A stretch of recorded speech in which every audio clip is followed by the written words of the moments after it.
খাইবারের ষড়যন্ত্র করার পরে আপনার গজওয়ায়ে খাইবার খুলে দেখেন আল্লাহ রসুল সেখানে ঘিরে ফেললেন। ঘিরে ফেলার পর যুদ্ধ চলল। তারা একটা কি বলা হয় আপনার নিরাপদ দুর্গের ভিতরে আশ্রয় নিল। তাদের দুর্গের লৌহ কপাট এমনভাবে বন্ধ করেছে খোলা যায় না। আল্লাহ রসুল বেশ কয়েকদিন যুদ্ধ চলার পরে অনেক কয়েকদিন অবরোধ করে রেখেছিলেন ওই ইহুদির বাচ্চাদেরকে। আল্লাহ রসুল বললেন রাতের বেলা আগামীকাল এমন একজনের হাতে আমি যুদ্ধের ঝান্ডা দেব, তার নেতৃত্বে মুসলমানরা জয়যুক্ত হবে, আমরা বিজয়ের পতাকা নিয়ে মদিনায় যাবো। সুবহানাল্লাহ বলেন। হুজুর সাল্লাল্লাহু আলাইহি ওয়াসাল্লাম ফজরের নামাজের পরে বললেন আলী ইবনে আবু তালিব কি আছো? উনি লাব্বাইকা সাআদাইক বলে দাঁড়িয়ে গেলেন, হুজুর আমি প্রস্তুত। আল্লাহ রসুল বললেন ইহুদিদের বিরুদ্ধে খাইবারে লড়াই করার জন্য তোমাকে আমি কমান্ডার ইন চিফ সেনাপতি ঘোষণা করলাম। সঙ্গে সঙ্গে হযরত আলী বলছি ইয়া রাসূলুল্লাহ, ময়দানে লড়াই করা এটাই এত আমার জীবন, এটাই আমি চাই, শাহাদাতের তামান্না সারা জীবন, কিন্তু আমার সামনে কেউ আসার সাহসও পায় না, মারতেও পারে না, আর আমিও শহীদ হতে পারি না। কিন্তু একটা সমস্যা আমার 2 দিন রাতে ঘটছে, আমার চোখ ফুটেছে। চোখ ফুটা বুঝেন? যে চোখ ফুটলে একটা লাইট 5-6টা লাইটের মতো দেখা যায়, বুঝেন না? এটা কি বলে দেশে রোগ, চোখ উঠা বলেন, চোখ লওয়া বলেন, যে একটা লাইট 5-6টা লাইট দেখা যায়।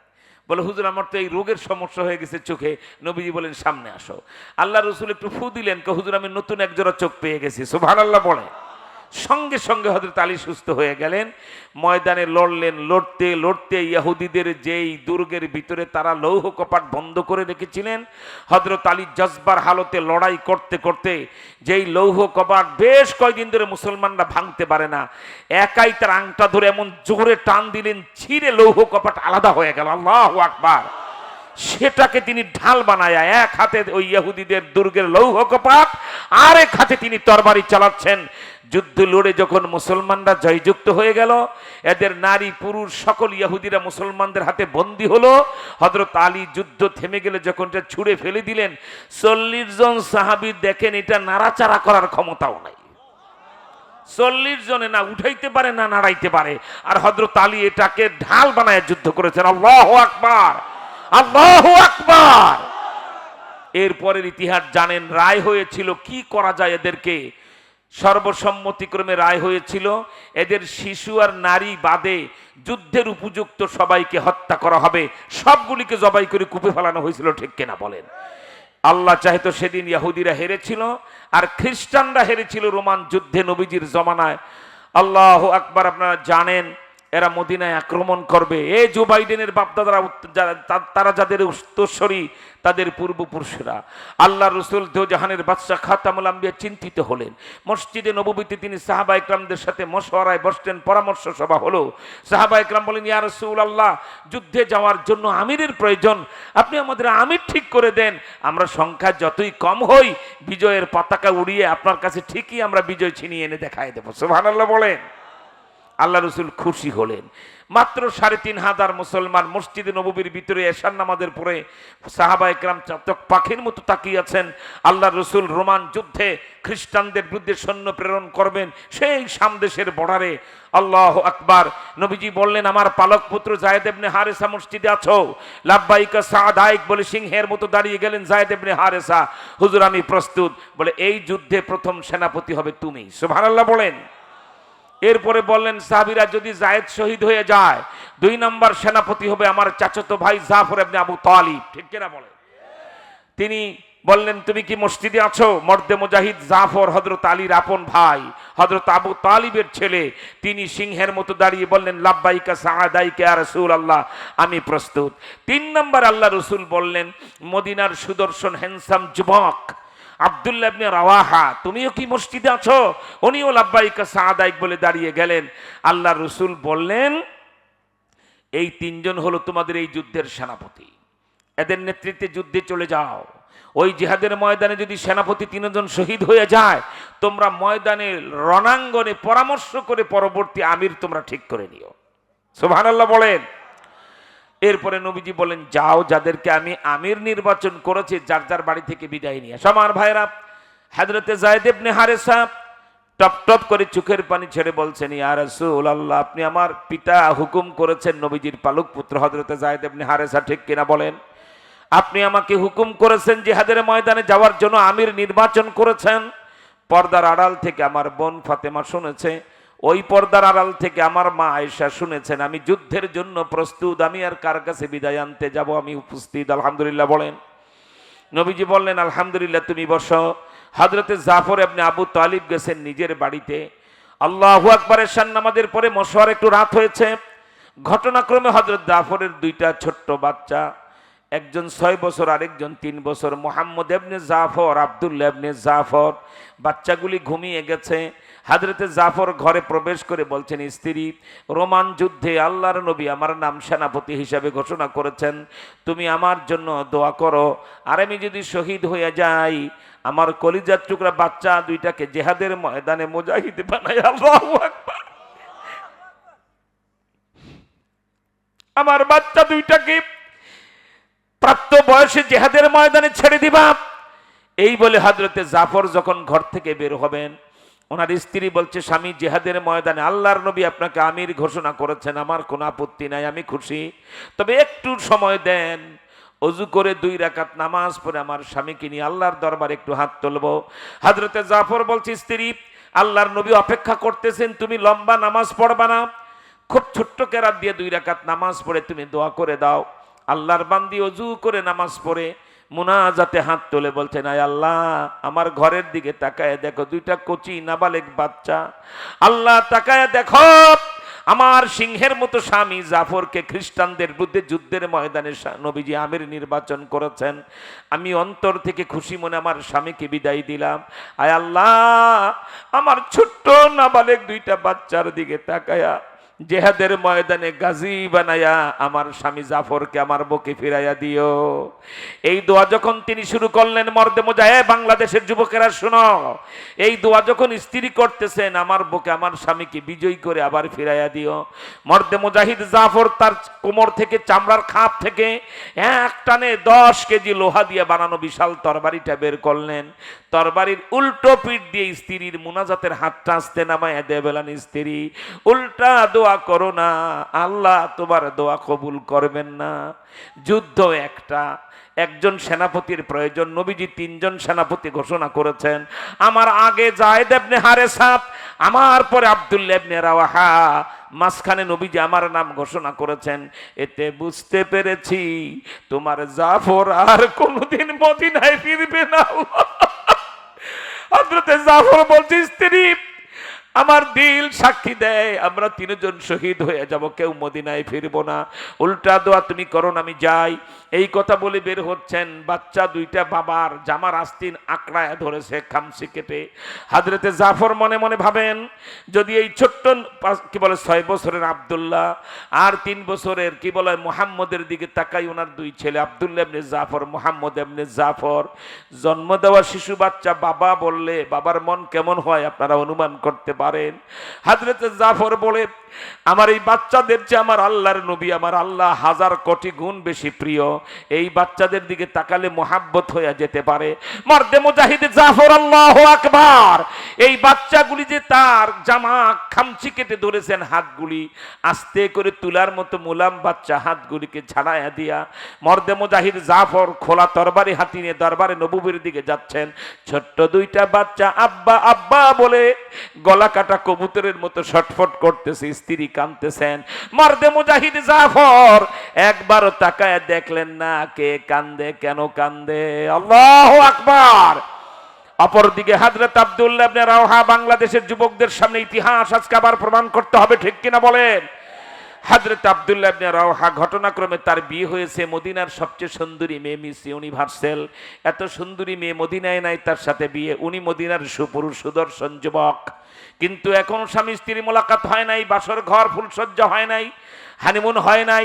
তার বাড়িতে নববধূকে সাজায়া ফুলসজ্জা করে বাসর ঘর সাজায়া রেখেছে।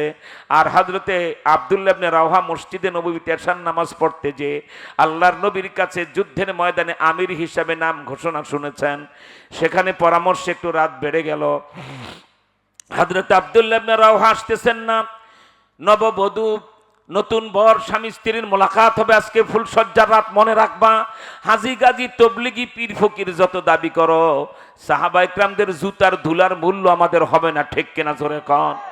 কোন পীর সাহেবের বাবার নাম বলবা আমার কাছে বলো, কোন তবলিগের মুবাল্লিগের বাপের নাম বলবা বলো, কোন মুজাহিদের বাপের নামে জমানায় বলবা, কোন যুবক মদিনার সবচেয়ে সুন্দরী মেয়েটা স্ত্রী, তিনি ঘরে অপেক্ষা করতেছেন, তার চেহারাও দেখবো না, জিহাদের ময়দানে চলে যাব, এমন ঈমান শুধু সাহাবা ইকরামের ছিল।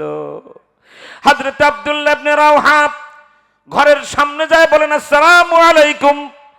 ঘরের ভিতর থেকে আওয়াজ এলো মান আনতা। এর আগে তিনি কি করেছেন? যেমন স্বামী তেমন স্ত্রী, একবারও মোলাকাত নাই, এখনো বাসর ঘর হয় নাই, মোলাকাতই হয় নাই, দেখা সাক্ষাৎ হয় নাই। স্বামী মসজিদে নববীতে এশার নামাজ পড়তে যায়, দেরি হচ্ছে আসতে, বসে নাই, আল্লাহর বান্দে কোরআন শরীফ তেলাওয়াত করতেছেন, সূরা ইয়াসিন শুরু করলেন, শেষ হয়ে গেল, স্বামী আসে না। সূরা আল্লাহু আকবার শুরু করে দিলেন, বড় বড় সূরা, সূরায়ে বাকারা বেশ কিছু পড়ে এরপরে তিনি শুরু করে দিলেন আর রহমান আল্লামাল কোরআন খালাকাল ইনসানা আল্লামাহুল বায়ান। স্বামী আসে না।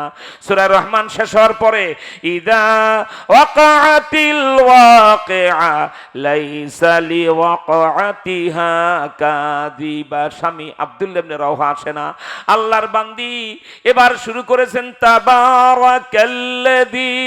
বিয়াদিহিল মুলকু ওয়া হুয়া আলা কুল্লি শাইইন কাদির।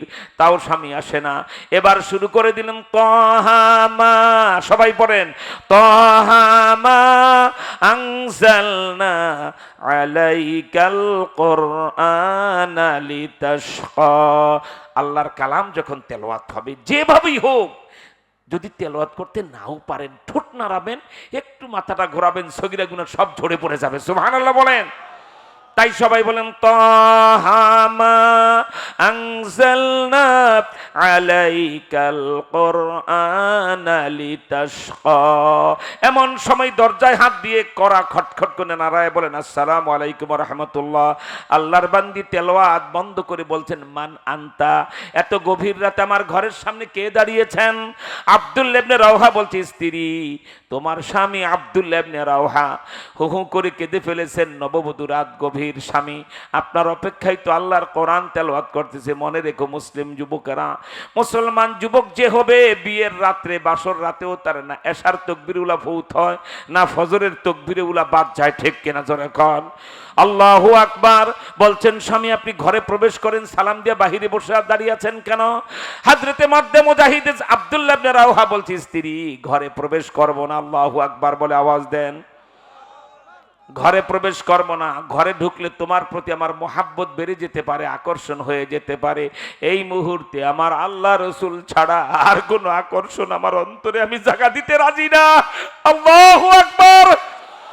আল্লাহর বান্দি জবাব বলছে স্বামী আল্লাহর কসম কোন প্রেম নিবেদন করব না, আমার হকের কোনো দাবি তুলব না, শুধু আপনার চেহারাটা একটু দেখে রাখবো, সেজন্য ঘরে প্রবেশ করতে বলি। আর কেন দেখে রাখবো জানেন? আমার স্বামী আব্দুল্লাহ ইবনে রাওহা, আমি বারবার শুনেছি মদিনার সমস্ত মহিলাদের কাছে তোমার মতো এত সুন্দর যুবক নাকি মদিনায় নাই, আমি একটু তোমার চেহারাটা এই জন্য দেখব। আমার স্বামী জিহাদের ময়দানে যায় যদি শহীদ হয়ে যায়, হাসরের ময়দানে লক্ষ লক্ষ লোকের ভিতরে আমি যেন আমার স্বামী আব্দুল্লাহ। আল্লাহু আকবার, আল্লাহু আকবার। আল্লাহর বান্দি বলছে স্বামী যদি আপনি শহীদ হয়ে যান, হাসরের ময়দানে লক্ষ লক্ষ মানুষের মধ্যে আমি যেন আমার স্বামী আব্দুল্লাহ ইবনে রাওহাকে খুঁজে বের করতে পারি, সেজন্য চেহারাটা দেখে রাখতে চাই। হযরত আব্দুল্লাহ ইবনে রাওহা বলছে স্ত্রী আল্লাহ যদি আমার জিহাদ কবুল করে আমাকে শাহাদাত নসিব করেন, আর তুমি যদি সতীত্ব রক্ষা করে ঈমান নিয়ে কবরে যেতে পারো, আমার চেহারা দেখে রাখার কোনো প্রয়োজন নাই। আল্লাহ পাক হাসরের ময়দান পার করে বেহেশতে নিয়ে তোমাকে আমাকে জান্নাতে মোলাকাত করায়া দিবেন। আল্লাহু আকবার। চলে গেলেন মর্দে মুজাহিদ জাফর যায়েদ ইবনে হারেস আব্দুল্লাহ ইবনে রাওহার নেতৃত্বে। আল্লাহ যেতে যেতে ইয়ার মুখে রোমান প্রান্তরে যেদিন যুদ্ধ শুরু হলো, খ্রিস্টানদের বিরুদ্ধে লড়াই শুরু হলো, প্রথম সেনাপতি হযরতে যায়েদ ইবনে হারেসা শহীদ হয়ে গেলেন।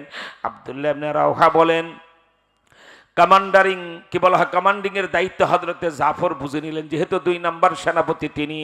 এক হাতে লা ইলাহা ইল্লাল্লাহ মুহাম্মাদুর রাসূলুল্লাহর পতাকা উড়াইতেছেন, আর এক হাতে তরবারি চালাইতেছেন। হযরত আব্দুল্লাহ ইবনে রাওহা বলেন, 3 নাম্বার সেনাপতি যেহেতু আমি, আমার দায়িত্ব জাফর যদি শহীদ হয়ে যায় কলেমার পতাকা আমার হাতে উঁচু করে রাখতে হবে, ঠিক কিনা জোরে বলেন। হযরত আব্দুল্লাহ ইবনে রাওহা বলে, দুনিয়ার মানুষ শোনো, আমি খুব চোখে চোখে নজরদারিতে রাখতেছিলাম ভাই জাফরকে, তিনি শহীদ হয়ে গেলেই তো আমাকে দায়িত্ব গ্রহণ করতে হবে। হঠাৎ দেখলাম খ্রিস্টান সৈন্যের আঘাতে তার ডান হাত কেটে গেল। মর্দে মুজাহিদ জাফর এক থাবাদা পাখির মতো তরবারিটা বাঁ হাতে নিয়ে যুদ্ধ চালাইতেছেন, কাটা হাতে ইসলামের পতাকার ঝান্ডার লাঠির গোড়াটা চাপ দিয়া বগলের তরে ধরে উড়ায় রেখেছেন। আল্লাহু আকবার। লড়তে থাকলেন, তারপরে তার বাঁ হাত কেটে দিল খ্রিস্টান সৈন্যরা। কাটা 2টা হাতে তিনি কলেমার পতাকা বুকের সাথে জড়াইয়া উঁচা করে রাখলেন। এরপরে তার মাথা কেটে আলাদা করে দেওয়া হলো। হযরত আব্দুল্লাহ ইবনে রাওহা বলেন, আমি আশ্চর্য হলাম, ঘোড়ার উপরে ভাই জাফরকে দেখা যায় না, কিন্তু কলেমার পতাকা সোজা হয়ে উঠতেছে। মনে রেখো মুসলমান, আল্লাহু আকবার, আজকে দলের কারণে, পীরের কারণে যারা ইসলামের পক্ষে আসতে পারবে না, কপাল পোড়া তোমার দুনিয়াও পড়বে, আখিরাতেও কপাল পড়বে, ঠিক কিনা জোরে বলেন। কারে কয় মুসলমান দেখো। হযরত আব্দুল্লাহ ইবনে রাওহা বলেন, আমি কাছাকাছি গেলাম, আমার ভাই জাফর ঘোড়ার উপরে নাই, তিনি হয়তো শহীদ হয়ে গেছেন। কলেমার পতাকা উড়ায় কে? আমি 3 নাম্বার সেনাপতি, সব যোদ্ধারা জানে আমার হাতে দেবে কলেমার পতাকা। নবীজির নির্দেশ অমান্য করে আরেকজনকে কলেমার পতাকা হাতে নিয়ে কমান্ডিং এর দায়িত্ব শুরু করে দিল। হযরত আব্দুল্লাহ ইবনে রাওহা বলেন, কাছাকাছি যাইয়া দেখি ডান দিকে হযরতে জাফরের কাটা হাত পড়ে আছে, 8-10 হাত দূরে তার কাটা বাঁ হাত পড়ে আছে, এবং তার দেহটা মাথা থেকে আলাদা হইয়া 10 হাত দূরে পড়ে আছে। 10 হাত দূরে এই গলা সহ কাটা মাথায় ইসলামের পতাকার লাঠির গোড়াটা দাঁত দিয়া কামড়ায়া হযরতে জাফর উড়ায়া রেখেছে। বাতিল সে দবনে ওয়ালে আয়াসমান নেহি हम सो भर कर चुका है तो इम्तिहान हमारा। আসমান চন্দ্র সূর্য সাক্ষী, হাজার হাজার বার পৃথিবী দেখেছে আমরা বাতিলের সামনে মাথা নিচু করতে জানি না, ঠিক কিনা জোরে কন। মাহে রমজানে বাংলাদেশে ওলামা একরামকে যারা গ্রেফতার করেছেন, ইফতারের টেবিল থেকে টেনে নিয়ে গেছেন, সেহরির প্লেট সামনে থেকে সরাইয়া গ্রেফতার করে নিয়ে গেছেন। ওয়েট এন্ড সি, আসমানি গজব কিভাবে আসতে দেখতে পাবেন। বংশে আর দলীয় অফিসে বাতি দেওয়ার কেউ থাকবে না, থাকবে না, থাকবে না, থাকবে না। নারায়ে তাকবীর। 3000 খতম কোরআন শরীফ জেলখানায় পড়া হয়েছে বাংলাদেশের 6টা কারাগারে। 4000-এর উপরে নফল রোজা আমি নিজে একটানা 6 মাস নফল রোজা রেখেছি। এত সস্তা মনে করবেন না। আমাদের মোকাবেলা করতে পারবেন, কিন্তু রোজার ইফতারের মোকাবেলা করতে পারবেন না। আমাদের মোকাবেলা করতে পারবেন না, আল্লাহর কসম, তাহাজ্জুদের সেজদার মোকাবেলা করতে পারবেন না। হুশ হইলে তওবা করেন, বুঝেন না। 14 বছর দাপটের সাথে দেশ চালিয়েছেন, হঠাৎ 6 বছরে এসে সব এলোমেলো, গণেশ উল্টায় গেল, সব সেগাবেগা হয়ে যেতেছে। ঘটনা কি? মানে আসমানের মালিক যুদ্ধ ঘোষণা করে দিয়েছেন। বুখারী শরীফের হাদিস, হাদিসে কুদসি, কোরআন বুখারী শরীফ। উলামা একরাম আছে, জিজ্ঞেস করেন, মান আদা লি ওয়ালিয়ান ফাকাদ আদানতুহু বিল হারব। সুবহানাল্লাহ বলেন, সুবহানাল্লাহ বলেন। মান আদা লি ওয়ালিয়ান ফাকাদ আদানতুহু বিল হারব। আল্লাহ বলেন, এই জমিনে বিচরণশীল আমার কিছু আল্লাহ ওয়ালা দিনদার বান্দারা আছেন, আল্লাহু আকবার, এদের কি বিরুদ্ধে যদি কেউ জুলুম করে, জলদি দেন তাড়াতাড়ি চেয়ার। আপনারা কেন এখন আগে না বসাবেন না? এটা বাংলাদেশের কোটি মানুষ জানে। স্টেজে বসলে আমি চুল পরিমাণ ডান বাম এলোমেলো আমি বরদাস্ত করি না, পছন্দ করি না। এমনকি চা পান পর্যন্ত কোন স্টেজে নাড়াচাড়া হলে সেই স্টেজে আমি বক্তৃতা করি না। মেহমান আছে, মেহমানদারি আলাদা হবে। স্টেজের মধ্যে কোনো পানের সয়লাভ হবে না, কোনো চাটা দেওয়া হবে না। এখানে সব রুহানি খেলা হবে, ঠিক কিনা বলেন? এখানে বদরের খেলা হবে, এখানে খায়বারের খেলা হবে, এখানে সেজদার খেলা হবে, এখানে আসমানি খেলা হবে। খেলা খেলা বারবার বলতেছেন, খেলা কারে কয়বার দেখতে পাবেন। খেলা কত প্রকার, কি অক্ষরে অক্ষরে বুঝতে পারবেন। আল্লাহ তুমি কবুল করে জোরে কোন আমিন। বের হওয়ার পরে সরকার ভেবেছিল অনেক বাতেলরা ভেবেছিল আমরা মনে 6 মাসে চিকিৎসা ছাড়া নড়তে পারবো না। ডাক্তার 29টা টেস্ট আমাকে দিয়েছে, আমি কি তোমার 7টা টেস্ট আমার লাগবে না, আমি 10টা মাহফিলে বক্তৃতা করে নিজেই সুস্থ হয়ে যাব। হয়েও গেছি। আমি বের হওয়ার পর কোমর ডান বাম করতে পারতাম না, বসলে উঠতে পারতাম না 2 জন ধরা ছাড়া। এখন আমি 10 মাইল হাঁটতে পারি 1 মাসের মধ্যে, আলহামদুলিল্লাহ বলেন। আমাদের কোনো বিশ্রাম নেই, বিশ্রাম প্রয়োজন নাই। মোমেনের বিশ্রাম হলো কবর, সেখানে মোমেন নাকে তেলদা জান্নাতি পরিবেশে ঘুমাবে। जाग ना है जाग ले तो अफलाक की साया तले, आखिर तक सो रहना होगा खाक की साया तले। मोमेन ईमानदार मुजाहिद कबरे যায় ঘুমাবে, ঠিক কিনা জোরে কন। দুনিয়াতে আমাদের কোন নিস্তার নাই, তাই একটা করে বাঁশের লাঠি সবাই বানায় ফেলবেন, শক্ত পাকা বাঁশের লাঠি। লাঠি হবে একটা, কাজ হবে দুইটা। এক গুলিতে 2 পাখি শিকার। সে 2 কাজ কি? এক লাঠিতে দেশ রক্ষা এবং ইসলাম রক্ষা। বাংলাদেশে বর্তমানে অবরোধ, হরতাল, মারামারি, সরকারের একঘেয়েমি, দোনো পক্ষ থেকে যে বাড়াবাড়ি দেখতেছি, দেশটা কোনো দলের কাছে আমরা ভাড়া দেই নাই, ইজারা দেই নাই। যদি চূড়ান্ত মুহূর্তে দেখি দেশের ক্ষতি হচ্ছে, আমার লাল সবুজের পতাকা ক্ষতিগ্রস্ত হচ্ছে, আমার রিজার্ভ ফুরিয়ে দেশ ফোকলা হয়ে যাচ্ছে, আমার দেশের মানুষ কচু ঘেঁচু খেয়ে বেঁচে থাকবে এমন পরিবেশ তৈরি হয়ে যাচ্ছে, বাঁশের লাঠি হাতে নিয়ে রাজনীতিবিদদের রাজনীতি করার খায়ের জনমের মতো বিদায় দেবো, ঠিক কিনা যারা কম। এদেশের মানুষ আর কোন রাজনীতিবিদের পিছনে ঘুরতে চায় না। এদেশের মানুষ এখন মামুনুল হক আর আলেমুল আমাদের পিছনে থাকতে চায়, ঠিক কিনা জোরে কও। খামোশ খামোশ খামোশ, এই খামোশ। এত স্লোগান দিলে আমার কথা বলার সময়, এত লম্বা সময় দিতে পারবো না। এদেশের মানুষ এখন আলেমদের নেতৃত্ব চায়, ঠিক কিনা বলেন। Wait and see. High court, supreme court, জাজ কোর্ট, আইন আদালত, স্কুল, কলেজ, ইউনিভার্সিটি, ব্যাংক, বিমা, সব জায়গায় কলেমার পতাকা উড়ার চূড়ান্ত সিদ্ধান্ত জেলখানায় হয়ে গেছে। কিভাবে উড়ে দেখতে পাইবা ইনশাআল্লাহ। যেই সংসদ আমার নবীকে গালি দিলে বিচারের আইন করতে পারে না, ওই সংসদ আমার দরকার নাই, ঠিক কিনা জোরে কও। আমার ভাইরা বঙ্গবন্ধু থেকে শেখ হাসিনা, জিয়াউর রহমান থেকে খালেদা জিয়া, এরশাদ থেকে আব্দুল সাত্তার, 52 বছরে অনেক রাজা বাদশাহ দেখলাম, কিন্তু নবীজিকে গালি দিলে কেউ বিচার করে নাই। এবার কারো কাছে আমরা বিচারের দাবি করব না, এবার বিচার হবে মুসলমানদের নিজের হাতে, ঠিক কিনা তোরা কার। কারা পারবেন বিচার করতে হাত তুলে একবার আল্লাহু আকবার বলে। নারায়ে তাকবীর, নারায়ে তাকবীর। মুক্তি মুক্তি মুক্তি চাই, মামুনুল হকের মুক্তি চাই, জেলের তালা ভাঙবো, মামুনুল হককে আনবো। নারায়ে তাকবীর। আমার ভাইরা, সাহাবায়ে কেরাম লড়তে থাকলেন রোমান প্রান্তরে গিয়ে খ্রিস্টানদের বিরুদ্ধে। চূড়ান্ত লড়াই চলল। 3 জন সেনাপতি হযরত আব্দুল্লাহ ইবনে রাওহাও শহীদ হয়ে গেল। মুসলমানরা মশওয়ারা করলেন, আমাদের যায়েদ ইবনে হারেসা নাই, আমাদের জাফর ইবনে আবু তালিব নাই, আমাদের আব্দুল্লাহ ইবনে রাওহা নাই, এখন আমাদেরকে কে রক্ষা করবে? চলো আমরা আমির নির্বাচন করি। অল্প কয়েকদিন আগে কলমা পড়ে মুসলমান হয়েছেন, নাম তার খালিদ বিন ওলীদ, আল্লাহু আকবার বলেন, যাকে খালিদে সাইফুল্লাহ বলা হয়, ঠিক কিনা জোরে খান। ওনাকে আমির নির্বাচন করা হলো। উনি একটা ভাষণ দিলেন। আমি সবেমাত্র কলমা পড়েছি, নবীজির চেহারাটা দেখে আর ঠিক থাকতে পারি নাই, কলমা পড়ে মুসলমান হয়ে গেছে। মুসলমান সৈন্যদের পক্ষে ময়দানে রণাঙ্গনে তিনি একটা ভাষণ দিলেন। এ মুসলিম ভাইয়ের, আমি যেই কোরআন দেখে নবী দেখে কলমা পড়েছি, এটা কি সত্য? বলে হ্যাঁ সত্য।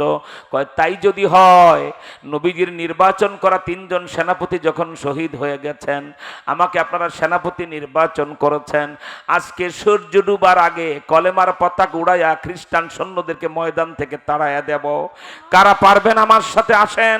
এই কথা বলে মর্দে মুজাহিদ খালেদ তরবারি চালাইতে শুরু করলেন। একটা দুইটা না, লোহার তরবারি আঘাত করতেছেন, কালবৈশাখীর ঝড় সৃষ্টি হয়ে গেল ময়দানে। খ্রিস্টান 1 লক্ষ সৈন্যরা ময়দান ছেড়ে পালাতে শুরু করলো। রাতের অন্ধকারে খ্রিস্টান সেনাপতি বলছে, ব্যাপারটা কি? এই মনোবল কোথায় পায় তারা?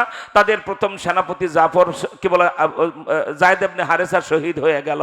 2 নম্বর সেনাপতি জাফর ইবনে আবু তালিবও শহীদ হয়ে গেল।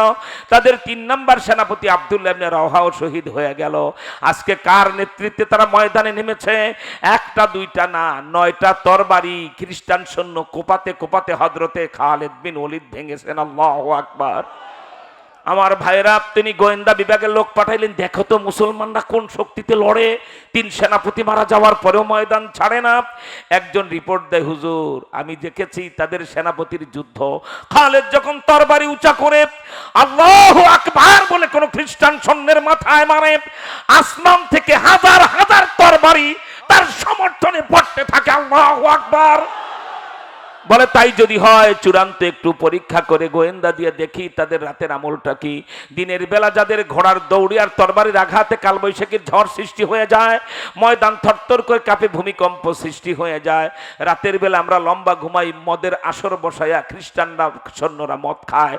এরা কি করে দেখো, খ্রিস্টানদের সৈন্যদের গোয়েন্দা বিভাগ যায় দেখে রাতে দিনের বেলা যারা এত বীর বিক্রমের সাথে লড়াই করলেন, বীর মুজাহিদের সাথে লড়ে খ্রিস্টান কলিজায় ভূমিকম্প সৃষ্টি করে দিলেন, রাতের বেলায় যায় দেখে এরা কেউ সেজদায় পড়ে এরা কেউ সেজদায় পড়ে কাঁদতেছে, এরা কেউ কোরআন শরীফ তেলাওয়াত করতেছেন, এরা কেউ আল্লাহ আল্লাহ জিকির করতেছেন, আর এদের তাবুর মাথা ফাঁকা হয়ে আল্লাহর নূর তাদের মাথার উপরে পড়তেছে।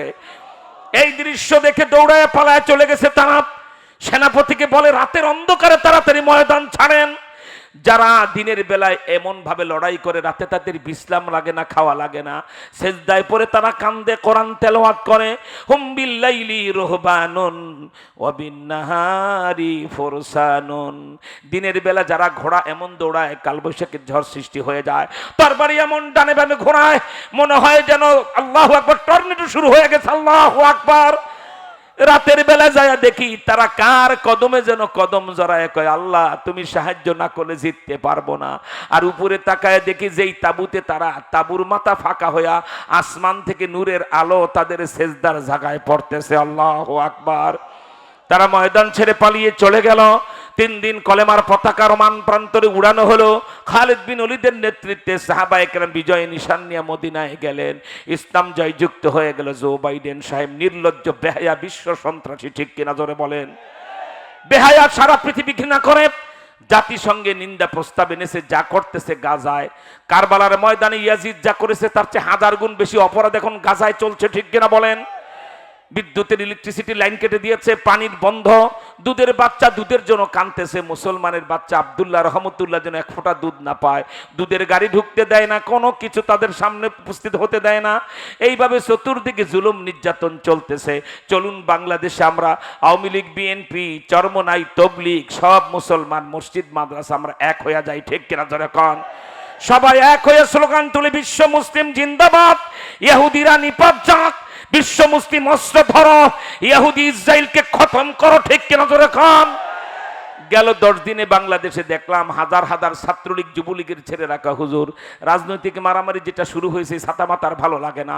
আপনি মামুনুল হকরা ডাক দেন, আমরা ভারতের বর্ডার আর পাকিস্তানের বর্ডার অতিক্রম করে আফগানিস্তান, ইরান হয়ে আমরা ফিলিস্তিনে লড়াই করতে যাব। আল্লাহু আকবার, আল্লাহু আকবার, আল্লাহু আকবার। যত ষড়যন্ত্র করা হোক, আমার কলিজার টুকরা যুবকদেরকে 52 বছর ভুলাইয়া রেখেছেন। এখন এদেশের আর কোনো মাথায় টুপি নাই, গালে দাড়ি নাই, অজুরাকে মেসওয়াক নাই, খাওয়ার সময় সুন্নত তরিকায় দস্তরখান নাই, কথা বলে মিথ্যা বলে, খাইলে হারাম খায়, টেন্ডারবাজ, দুর্নীতিবাজ, চাঁদাবাজ, খুনি, সন্ত্রাসী, লম্পট, বাটপার এমন এমপি মন্ত্রী এদেশের জনগণ আর দেখতে চায় না, ঠিক কিনা জোরে এখন? এদেশের জনগণ চায় যিনি এমপি হবেন, মন্ত্রী হবেন, তিনি আল্লাহওয়ালা হবেন, তিনি মিথ্যা কথা বলবেন না, তিনি হারাম খাবেন না, তিনি টেন্ডারবাজি করবেন না, তিনি চাপাবাজি করবেন না, তিনি মামলাবাজ হবেন না, তিনি হবেন জনগণের প্রতি সুহৃদয়, মানুষের সেবা করতে তিনি বেকুল থাকবেন। একটা মিথ্যা কথা তার জবানে আসবে না। 52 বছরে দেশ স্বাধীন হওয়ার পরে এই সকল দুনিয়াদার লোকদের নেতৃত্ব দেখতে দেখতে আমার দেশ শেষ হয়ে গেল, ঠিক কিনা বলে? আমার ভাইরা, দুঃখ লাগে যারা সংসদে দাঁড়ায় টুপির বিরুদ্ধে কথা বলে, রাশেদ খান মেনন আর হাসানুল হক ইনুরা, আজকে তারাই এদেরই উত্তরসূরি, যারা এদেরই ভাব সন্তান, যারা নির্বাচন আসছে ভাব, যদি একতরফার পরিকল্পনা, কোনো দল তো নির্বাচনে আসবে না। আচ্ছা, বাংলাদেশে জরিপের কথা বলি, কোরআন শরীফ হাত দিয়ে একজন আওয়ামী লীগের ভাই হোক আর বিএনপির লোক যা হন, একজন ইমাম সাহেব বুকে হাত দা বলেন তো, বিএনপি আর চরমনাইয়া সব নিবন্ধিত দল বাদ দিলাম, এই 2 দল নির্বাচনে না আসলে এরপরে কি বাংলাদেশ নির্বাচন হয়? কোটি কোটি সমর্থক এদের, ঠিক কিনা জোরে কন। এখন টেন্ডেন্সি যদি এমন হয় যে আমার দল ছাড়া, আমার চাটুকার ছাড়া আর কেউ এদেশে নাই, তাহলে আল্লাহ গজবের জন্য ফেরাউনের ভাগ্য বরণ করার জন্য অপেক্ষা করুন, আসতেছে ধোলাই, ঠিক কিনা জোরে কন। আল্লাহর হস্তে বলবো দেশটা রক্ষা করেন। অন্যদেরকে, আপনার দলের বাহিরে যারা আছে তাদেরকে নিজের দেশের নাগরিক মনে করেন, ঠিক কিনা বলেন, এবং সহানুভূতিশীল হন না। এরাও আমার দেশের নাগরিক, এরাও বাংলাদেশের নাগরিক, এদের দাবিও মানা উচিত, কি বলেন ঠিক না? আমার ভাইরা, আজকে দেখতে পাচ্ছি বাবা যারা দুর্নীতি করেছে, আলেমদেরকে গ্রেপ্তার করেছে, জেলখানায় পানি বন্ধ করেছে, জেলখানায় আলেমদেরকে জামাতে নামাজ পড়াতে, মামুনুল হক মুফতি নুরানি জেলখানায় মুখ খুলতে পারবে না, সব জেলখানার ভিতরে স্লোগান হয় নুরানি সাহেব হুজুর জুমার নামাজ পড়াবে। জেলার বলে দেয় বাবা আমাদের চাকরিটা খাই, উনি জুমা পড়াইলে আমাদের চাকরি যাবে না। মামুনুল হক জেলখানায় জুমার নামাজ পড়াবেন, কয় না মামুনুল হকের পিছিয়ে জুমা পড়লে আমাদের চাকরি থাকবে না, তোমরা আলাদা পড়ো। উনি আলাদা জোহরের নামাজ পড়ে, জুমার নামাজে আসতে পারবে না। এইভাবে জুলুম, মুসলমানের দেশে নামাজ পড়তে দেওয়া হয় না। এরপরে কেন্দ্রীয় কারাগারে 2টা মাস একজন আলেমকে বালিশ দেওয়া হয় নাই, লাল ফিতা দিয়ে বেঁধে রেখেছে। ওয়ার্ডের সামনে কেউ ঢুকতে পারবে না, কেউ এখান থেকে যেতে পারবে না, কোনো লোক আলেমদের সাথে সাক্ষাৎ করতে পারবে না, কিচ্ছু মনে রাখবো না। যা আচরণ হয়েছে আল্লাহ ছাড়া পুরাপুরি সবটা কাউকে বলবো না। একজন দেখেছেন কি হয়েছে, ঠিক কিনা বলেন? অথচ এটা স্বাধীন বাংলাদেশ। যারা এগুলি করলো এরাই সুরত বদলে। এখন দেখলাম মাথায় ডিঙ্গি মার্কা টুপি, নকুরি মার্কা জামা, স্যান্ডেল মার্কা জুতা। এরা এখন ইসলামের দরুদ এসে যে ভোটের জন্য ঘুরতেছে, আইসেন ভোট নিতে, এবার মানুষ ভোটের খাহেজ মিটাই দিবে, ঠিক কিনা জোরে কন। ভোটের বাক্সা দিয়া পেশাব খানার ঢিলা রাখার পাত্র বানায় ফেলাবে, ঠিক কিনা জোরে কন। কোন ভোট হবে না। মামুনুল হককে মুক্তি না দিলে বাংলাদেশে একটা ভোট কেন্দ্র ভোট হবে না, ইনশাআল্লাহ জোরে কন। মনির হোসেন কাসিমি দারুল উলুম দেওবন্দের কৃতি ছাত্র, তাকে যদি মুক্তি না দেওয়া হয় কোনো ভোট বাংলাদেশে হবে না। আমার ভাইরা, এত ভোট ভোট করে তারা এতদিন কোথায় ছিলেন? এখন ঘন ঘন সালাম দেন, বারবার দেখা করতে বলেন, 6 কোটি টাকা দামের গাড়ি সাদেন, এরপরে কয়শো কোটি টাকা লাগবে আপনার প্রতিষ্ঠান করতে নিয়ে যান, এরপরে কোন মন্ত্রণালয় চান। আবু জেহেলের মন্ত্রী যেমন মোহাম্মদ ইসলাম হয় নাই, কোন কাফের বেঈমান পাটপার আলেমদের শত্রুর কোন মন্ত্রী আমরা নেব না, আমরা মন্ত্রিত্ব গ্রহণ করব না, ঠিক কিনা দেখুন। অবশ্যই আলেমরা মন্ত্রী হবে, ইসলামী সরকার হবে, তার মন্ত্রী উলামা ইকরাম হবে, ঠিক কিনা দেখুন। যদি এত আপোষকামিতা চান তাহলে 2.5 বছর বেয়াদবি করলেন কেন? এখন কিসের গাড়ি, কিসের প্রস্তাব? লাথি মারি দুনিয়ার প্রস্তাবে, ঠিক কিনা জোরে কন। আল্লাহর হস্তে বলি আপনারা তওবা করুন, ফিরে আসুন কোরআনের বকে। আল্লাহ গায়বী হাতে সাহায্য করবেন, কি বলেন ঠিক না? তা না করে যারাই অদ্যত্ত দেখাবে আল্লাহ তাদের বিরুদ্ধে অ্যাকশন নেবেন, ঠিক না? আমার ভাইরা, সেজন্য ফিলিস্তিনে যাওয়ার জন্য প্রস্তুত থাকুন। আমি সবাইকে বলছি, সব দল এক দল, আমরা নবীর উম্মত। আওয়ামী লীগ, বিএনপি, চরমনাই, তাবলীগ ভাই ভাই। এবার ফিলিস্তিনে মুসলমানদের রক্ষায় ইহুদিদের কোনো রক্ষা নাই, ঠিক কিনা জোরে কর। রেডি? আপনারা রেডি? এটুকুন করার পর আমি বলবো সোহবতে আহলুল্লাহ, জিহাদের ময়দানে যদি জিততে হয় আল্লাহ ওয়ালা আলেমদের সোহবতে আপনাদেরকে থাকতে হবে, কি বলেন ঠিক না? যাদের কাছে গেলে তাহাজ্জুদের সিজদা লম্বা হয়, অজুর পানির ভিতরে রুহানিয়ত ঘুরে, যাদের মাথায় টুপি দেখলে নিজেদের কলিজা ঠান্ডা হয়, এমন আলেম ওলামাদের সাথে চলবেন। আমি তো আমার এই বিষয়টা লম্বা করে ব্যাখ্যা করে বলার সময় দিতে পারবো না, শুধু 3টা কথা আপনাদেরকে 3 মিনিটে বলবো। 3 দল মানুষ সচরাচর ঈমান নিয়ে কবরে যেতে পারে না, তারা কুত্তা শুয়োরের চেয়ে খারাপ হইয়া কবরে যায়। এরা কারা? 1 নাম্বার যারা ক্ষমতার মালিক হয়, 2 নাম্বার যারা অর্থের মালিক হয়, অনেক টাকার মালিক, 3 নাম্বার যারা অনেক শিক্ষার মালিক হয়। যুগে যুগে দেখবেন সেই ইব্রাহিম নবীর জমানা থেকে নমরুদ, মুসা নবীর, ফেরাউন, যারা ক্ষমতাওয়ালা তারাই নবী রাসূলদের প্রধান শত্রু, ঠিক কিনা জোরে কর। এরপরে নবী জমানায় দেখেন উচ্চ শিক্ষিত আবু জেহেল, নাম তার আবুল হেকাম। মক্কার 18 জন উচ্চ শিক্ষিতের একজন আবু জেহেল, তার নাম আবুল হেকাম, অর্থাৎ জ্ঞানের বাবা। নবীজি তার অন্যায় অপরাধ দেখে নাম রাখেন আবু জেহেল, এই মূর্খের বাবা, ঠিক কিনা জোরে কর। এরপরে আপনারা দেখলেন ইয়াজিদকে কারবালার প্রান্তরে কিভাবে ইমাম হুসাইনকে শহীদ করেছেন। অতএব মুসলমান দেশে শাসন চলবে ফেরাউনের, আর ধর্ম চলবে ইয়াজিদের, আর কেউ রাজনীতি চলবে, আপনার শাসন চলবে ফেরাউনের, আর ধর্ম চলবে আবু জেহেলের, আর রাজনীতি চলবে ইয়াজিদের। এটা মুসলমান মানতে পারে না, ঠিক কিনা বলেন? 3 দল লোক, 1 নাম্বার ক্ষমতার মালিক, 2 নাম্বার টাকার মালিক, 3 নাম্বার শিক্ষার মালিক। এরা সচরাচর ঈমান নিয়ে কবরে যায় না। মৃত্যুর সময় দেখে এদের গালে দাড়ি নাই, মাথায় টুপি নাই, ওই বিদেশি হাসপাতালে মারা গেছে, কুকুরের মতো এনে একটা সেলুট দিয়ে ফুল দিয়ে কবরে ধাক্কা দা ফালায় দেয়, ঈমান নসিব হয় না, ঠিক কিনা বলেন? কিন্তু সোহবত আহলুল্লাহর ব্যাপারে আপনাদেরকে বলবো, এই তিন দল মানুষও যদি কোনো আল্লাহওয়ালার জুতা টানে, কোনো আল্লাহর অলির পিছনে ঘুরে, কোন হাক্কানি বুজুর্গের হাতে হাত দেয়, এরা আল্লাহর অলি হয়ে এই তিন দল লোক কবরে যেতে পারে। বাংলাদেশে দেখুন, বাংলাদেশে তিন দল লোকই তো নবীজিকে সবচেয়ে বেশি গালি দিল। উচ্চশিক্ষিত ঢাকা ইউনিভার্সিটির প্রফেসর সেই জিয়াউর রহমানের আমলে, তারও আগে বঙ্গবন্ধুর আমলে দাউদ হায়দার কবি ছিল, নবীজিকে গালি দিল, তার বিচার হলো না। এরপরে জিয়াউর রহমানের আমলে আহমদ শরীফ বলল দেয়ার ইজ নো গড, কোন আল্লাহ খোদা নাই, জিয়াউর রহমান তার বিচার করলেন না। এরশাদের আমলে কবির চৌধুরী শামসুর রহমান বলল ফজরের আজান আমার কাছে কুকুরের ঘেউ ঘেউয়ের মতো শোনায়। এই বেটা কিসের সাতার মুসলমান তুমি? ফজরের আজানকে যদি কেউ কুত্তার ঘেউ ঘেউ ফলে, কোন মুসলমান আর বরদাস্ত করতে পারে না, ঠিক কিনা জোরে কন? তার বিচার এরশাদ করতে পারেন নাই। খালেদা জিয়ার আমলে তাসলিমা নাসরিন কোরআনকে অবমাননা করলো। এই বৃহত্তর মোমেন শাহির কিশোরগঞ্জের আরমান শহীদ হয়ে গেল বুকে রক্ত দিয়া, ঠিক কিনা বলে? তাসলিমার কোনো বিচার হলো না। এরপরে নাস্তিক মুরতাদরা 11-12-14 বছর শাহবাগের মোড়ে জাগরণ মঞ্চ বানায়, যেটাকে আমরা জানোয়ার মঞ্চ বলেছি। দাড়ি টুপি আলে মোলামা ইসলাম নিয়ে এমন শুরু করলো, বাংলার সিংহ পুরুষ হযরত কে বলা হয় আহমদ শফি, আল্লামা জোনায়েদ বাবুনগরী হাটাদারির মাদ্রাসার ধস থেকে যখন বের হলেন, ওরা ভেসে পালিয়ে চলে গেল, ঠিক কিনা জোরে কন? তাহলে বিচার তো কেউ করলেন না। নবীজিকে বারবার কত গালি দেওয়া হলো। তাই বলছি, আল্লাহ ওয়ালা হয়ে যদি কবরে যেতে চান, মসজিদ মাদ্রাসাকে ভালোবাসুন, ওলামা একরামের সোহবত গ্রহণ করুন, অন্যায় অত্যাচার ছেড়ে দিন, অহংকার ছেড়ে দিন। অহংকার আল্লাহর গায়ের চাদর, হাদিসে কুদসি আর রিয়াউ রিদাহি, স্বয়ং আল্লাহ পাক বলেন অহংকার হলো আমি আল্লাহর গায়ের চাদর। কাউকে একটু ক্ষমতা দিলাম, রাজা বাদশা বানাইলাম, সে যদি অহংকার করো, আমি আল্লাহর চাদর ধরে টানাটানি করতেছো, ঠিক কিনা বলেন? হওয়া তো উচিত ছিল এটা, যে যত ক্ষমতার অধিকারী হবে সে তত বিনয়ী হবে, মানুষকে তত ভালোবাসবে, ঠিক কিনা বলেন? আমার ভাইরা প্রমাণ দেই, আহলুল্লাহদের সোহবতে থাকলে, পীর মাশায়েখের সোহবতে থাকলে রাজা বাদশা আল্লাহর ওলি হইয়া কবরে যায়। আর পীর মাশায়েখ থেকে দূরে থাকলে, নবী মুসা ছিলেন দুনিয়ায়, ফেরাউন তার বিরুদ্ধে কথা বলে দূরে ছিল, বেঈমান হয়ে কুত্তা হয়ে আখিরাতের জাহান্নামের লাকড়ি হয়ে কবরে চলে গেছে, ঠিক কিনা বলেন? ছিলেন হযরতে মুসা কালিমুল্লাহ, আপনারা জানেন, তাকে কারুনকে বলেন যাকাত দিতে দিল না, মালের মালিক হয়ে সে কবরে চলে, কি বলা হয় আপনার মালিক হয়ে জাহান্নামের লাকড়ি হয়ে কবরে চলে গেল। নবী জমানায় আবু জেহেল চলে গেল। আবার উপমহাদেশের দিল্লিতে আপনারা দেখুন, একজন বাদশা ছিলেন, নাম তার সুলতান আলতামাস রহমতুল্লাহ আলাই। আল্লাহওয়ালাদের সোহবতে থাকলে কি হয় দেখেন। এই সুলতান আলতামাস কার খলিফা? হযরতে খাজা মুঈনুদ্দিন চিশতি আজমিরি রহমতুল্লাহ আলাইহির খলিফা, হযরতে কুতুবউদ্দিন কাকির খলিফা। কুতুবউদ্দিন কাকি সেই ব্যক্তি ছিল, কোরআন শরীফ তেলাওয়াতের জন্য যখন বসতেন, কোরআনের আয়াতের বাঁকে বাঁকে, লাইনের ফাঁকে ফাঁকে আল্লাহর নূর দেখতে পাইতেন। আল্লাহু আকবার।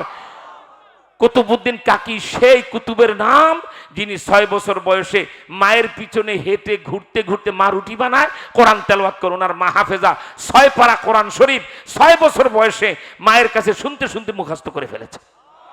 সেই কুতুবউদ্দিন কাকি যখন ইন্তেকাল করবেন, আল্লাহু আকবার, দিল্লির 1 লক্ষ মানুষ তার মুরিদ, 10,000 আলেমরা তার মুরিদ, দিল্লির স্বয়ং বাদশা তার মুরিদ। ওনার খাদেম বলছে, হুজুর আপনার ইন্তেকালের পরে জানাজা কাকে পড়াতে বলবো? উনি বললেন, আমি কারো নাম বলে যাব না, আমি 3টি কথা বলে যাব। আমার ইন্তেকালের পরে আমাকে গোসল করাবে, কাফন পড়াবে, খাটিয়ার উপরে রাখবে, উঁচা জায়গায় দাঁড়িয়ে তুমি আমার সারা জীবনের খাদেম আর সহচর হিসাবে ঘোষণা করবে। 3টা আমল যার সহি আছে সে এগিয়ে এসে শাইখ ও মুর্শেদ আল্লামা কুতুবউদ্দিন কাকির জানাজা পড়ান। হুজুর কোন 3 কথা বলবো? কয় মানুষ আসবে প্রচুর, আমি জানি, আমার অনেক ভক্ত ভারত উপমহাদেশে কত লোক হয়েছিল তার জানাজা জানেন? 6 লক্ষ লোক তার জানাজায় শরীক হয়েছে। আল্লাহু আকবার বলতে শিখাই দেওয়া লাগবে? 6 লক্ষ লোক তার জানাজায় হাজির, বিশাল ময়দান, পিনপত্র, নীরবতা। কুতুবউদ্দিন কাকি রহমতুল্লাহ আলাইহির খলিফা, কি বলা হয় খাদেম, উঁচা জায়গায় দাঁড়িয়ে বলছেন, প্রিয় সমাবেত ভাইরা, আমাদের শাইখ ও মুর্শেদ আল্লাহর কুতুব হযরতে কুতুবউদ্দিন কাকি তার জানাজা পড়াবার জন্য 3টি আমলের শর্ত লাগিয়েছেন। এই 3টি আমল যার আছে তিনি এগিয়ে আসুন, জানাজা ইমামতি করুন। 1, যার জীবনে কখনো 1 ওয়াক্ত নামাজের তাকবীরুল ফৌত হয় নাই, তাকবীরুল ছাড়া জীবনে তিনি নামাজ পড়েন নাই। 2, যার জীবনে কোনো রাত্রে 1 রাত্রেও তাহাজ্জুদ বাদ যায় নাই। 3, যার লজ্জাস্থান জীবনে কোনোদিন হারাম কাজে ব্যয় হয় না, এমন যে আছেন সে এসে জানাজা পড়ান। আহা, 10,000 ভারতের বড় বড় উলামায়ে কেরাম, 1 লক্ষ তার খাঁটি মুরিদ, স্বয়ং বাদশাহ সুলতান আলতামাস, তার মন্ত্রী পরিষদ, এদিকে তাকান, তার মন্ত্রী পরিষদ, তার ক্যাবিনেট সব প্রথম কাতারে দাঁড়ানো। 10,000 শুধু বড় বড় উলামায়ে কেরাম, মুহাদ্দিসিন, মুফাসসিরিন, মাথাটা সবার নিচু হয়ে গেল। আমরা হুজুরের মুরিদ, কেউ খলিফা। আল্লাহর ওলি যে বলে গেলেন তার জানাজা পড়াতে হলে জীবনে একক তো নামাজ ও তাকবীর উলা বাদ যেতে পারবে না, এক রাত্রে তাহাজ্জুদ বাদ যেতে পারবে না, এবং তার লজ্জাস্থান কোনোদিন গুনার কাজে ব্যবহার হতে পারবে না, এমন যে আছে সে জানাজা পড়াবে। উলামায়ে কেরাম ভাবে, আল্লাহ, নাবালেগ জীবন থেকেই মাদ্রাসায় পড়ি, তাকবীর উলা বাদ যায় নাই, এবং মাদ্রাসার নিয়মে আল্লাহওয়ালাদের সোহবতে থেকে মনে হয় কি বলা হয়, কোনোদিন ছোটবেলা থেকে জেনা ব্যভিচার শিখি নাই, আল্লাহ লজ্জাস্থান হেফাজত আছে, হালাল স্ত্রী ছাড়া আমার লজ্জাস্থান কেউ জানে না, কিন্তু প্রতি রাত্রে তাহাজ্জুদ পড়েছি কিনা একদিনও বাদ যায় না, এই 70 বছর বয়সে মনে পড়ে না, তাই কেউ সাহস করে সামনে আগায় না। 10 মিনিট, 20 মিনিট, 25 মিনিট, আধা ঘন্টা, 40 মিনিট, 1.5 ঘন্টা, 6 লক্ষ লোক, পিনপত নীরবতা, কেউ জানাজা পড়াতে সামনে আগায় না। 1.5 ঘন্টা পরে যখন এই গোটা 6 লক্ষ লোকের মজমায় কেউ জানাজা ইমামতি করতে সামনে এগিয়ে যায় না, দেখুন দেখুন, আমি গভর্নমেন্টকে বলবো, আজও সময় আছে, আলেমদের সাথে সোহবতে থাকুন, আলেমদের সাথে সম্পর্ক রাখুন, অতীত সকল অপরাধ থেকে ক্ষমা চান। আল্লাহ সুলতান আলতামাস, ভারতের শাসক, ভারত সম্রাট সুলতান আলতামাসের মতো ইজ্জত দিয়ে কবরে নিবেন, ঠিক কিনা বলে? 1,10,000 আলেম, কেউ সামনে তাহাজ্জুদ কি বলে জানাজা পড়াতে আসে না। দিল্লির বাদশাহ সুলতান আলতামাস 1.5 ঘন্টা পরে এক কদম করে সামনে গেলেন, লাশের সামনে হাঁটু গেড়ে বসে গেলেন। কুতুবউদ্দিন কাকির কানে কানে ঠোঁট লাগায়া, উনি কাফনের ভিতরে আছেন, আর উনি কাফনের কাছে কানে কানে মুখ লাগে বলছে, হে আল্লাহর কুতুব, আপনি আমার পীর ও মুর্শেদ, আমি আপনার মুরিদ। এতদিন আপনি পীর হিসাবে জানতেন, মালিক হিসাবে আল্লাহ জানতো। আপনার সুলতান আলতামাস দিল্লির মহাসম্রাট হওয়ার পরেও আমার 1 ওয়াক্ত নামাজ তাকবীর উলা সারা জীবনে হয় নাই। আপনি আমার পীর হিসাবে জানতেন আপনার এই মুরিদের হালত। আমি বাদশাহ, আমি ভারত উপমহাদেশের মহাসম্রাট, নাম আমার শামসুদ্দিন সুলতান আলতামাস, কিন্তু একদিনও রাতের তাহাজ্জুদে মালিকের কদমে সেজদা দেওয়া আমি বাদ দেই নাই। হে আল্লাহর ওলি, এতদিন পীর হিসাবে আপনি জানতেন, মালিক হিসাবে আল্লাহ জানতো। বাদশাহ হওয়ার পরেও হাজার হাজার যাকে মন চায় সেনারিকেই তো আমি ব্যবহার করতে পারি, কিন্তু বাদশাহ হওয়ার পরেও সুলতান আলতামাসের লজ্জাস্থান হালাল স্ত্রী ছাড়া কোনো কাজে ব্যয় হয় নাই। এটা এতদিন আপনার আমার মাঝে আর আল্লাহর মাঝে গোপন ছিল, আজকে তো আপনি জাতিকে জানাই দিয়ে গেলেন। এই বলেই বলছে, এই সবাই কাতার দেন, এখন জানাজার নামাজ দাঁড়িয়ে যাবে। সবাই তাকে কে কে কে যাবে ইমামতি করে, কে কে?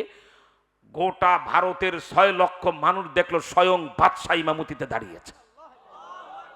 দেশের বাদশাহ হওয়ার পরেও তাকবীর উলা কোনোদিন বাদ যায় নাই, কোন রাতে তাহাজ্জুদ বাদ যায় নাই, কোনোদিন তার লজ্জাস্থান হারাম কাজে ব্যবহার হয় নাই। এটা ভারতের সাথে সম্পর্ক রাখার কারণে, খ্রিস্টান রাষ্ট্রের সাথে সম্পর্কের কারণে না, ইহুদিদের দালালি করার কারণে নয়, এটা ভারতের কি বলা হয় আপনার মুশরিকদের সাথে সম্পর্কের কারণে না, এটা হচ্ছে আল্লাহ ওয়ালাদের সাথে সম্পর্ক রাখার কারণে, ঠিক কিনা ধরে এখন?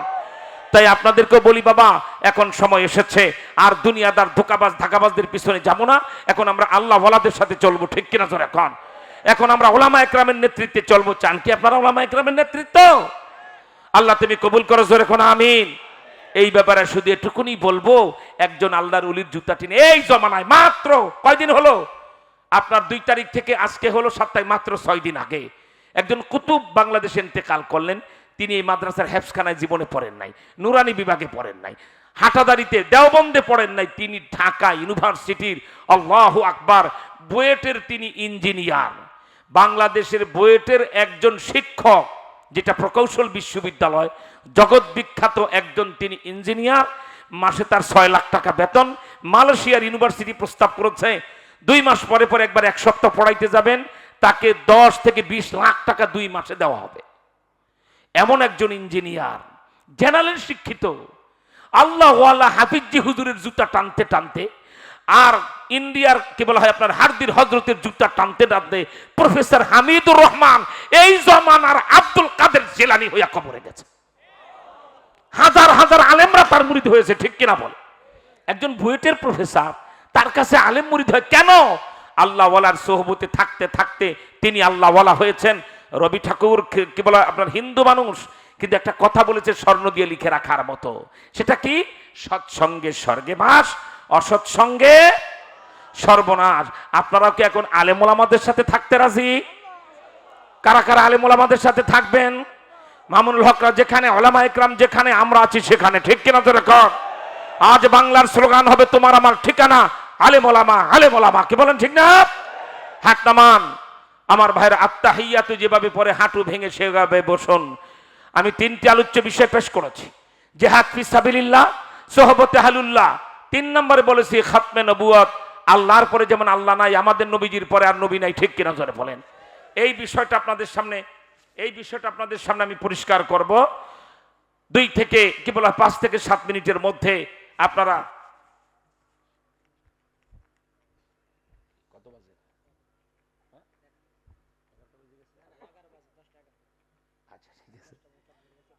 আচ্ছা ঠিক আছে, আল্লাহ হেফাজত করেন, বলেন আমিন। বাবা, মৌচাকের মতো মানুষ আমরা, মানুষের খোরাক দিয়ে যাব। আমরা কারো চাকরি করি না, কারোটা খাই না, ঠিক কিনা জোরে কর? কি বলেন, ঠিক না? খামোশ, এদিকে তাকান।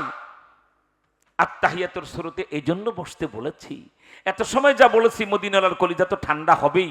এখন যে বিষয়টা বলবো, হযরত আশিক ইলাহি বুলন্দ শহরী বলেছেন, কোন মজমায়, কোন সভায়, কোন মাহফিলে যদি কোনো বক্তা নবীর খতমে নবুত বলা শুরু করেন, সঙ্গে সঙ্গে টোটাল মাহফিলটার স্টেজে কে বলে, কারা স্টেজে বসা, ময়দানে শ্রোতা কারা, আশপাশে দাঁড়ানো কারা, সমস্ত মানুষগুলিকে লাইভ দেখায় নবীজির মদিনায় নিয়ে নবীজিকে টেলিভিশনের পর্দার মতো ফেরেশতারা দেখায়।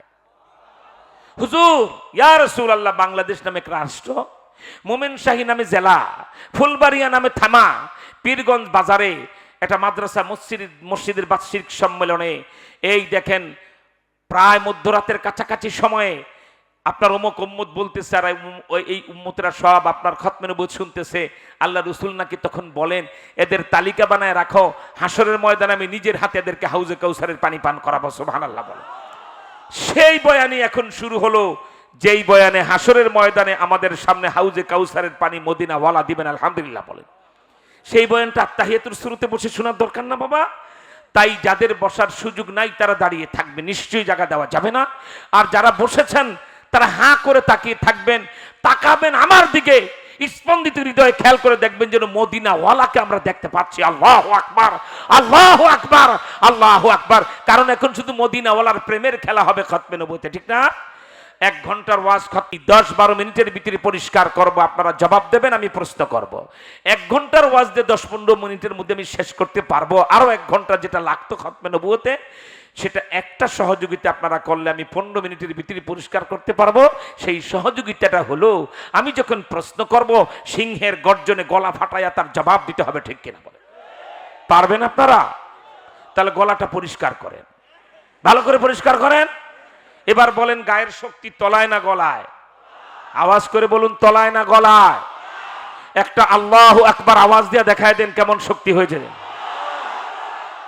এই আওয়াজ শুনলে শিয়ালও মাথায় লজ্জা মাথা লুকাবে।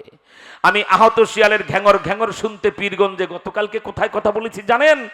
মাহফুজুল হক সাহেব, আমাদের বেফাকের মহাসচিব শাইখুল হাদিস আল্লামা আজিজুল হক সাহেব রহমতুল্লাহ আলাইহের 2 মহারত্ন সন্তানদের ভিতরে আল্লামা মাহফুজুল হক, আল্লামা মামুনুল হক, ঠিক কিনা বলেন?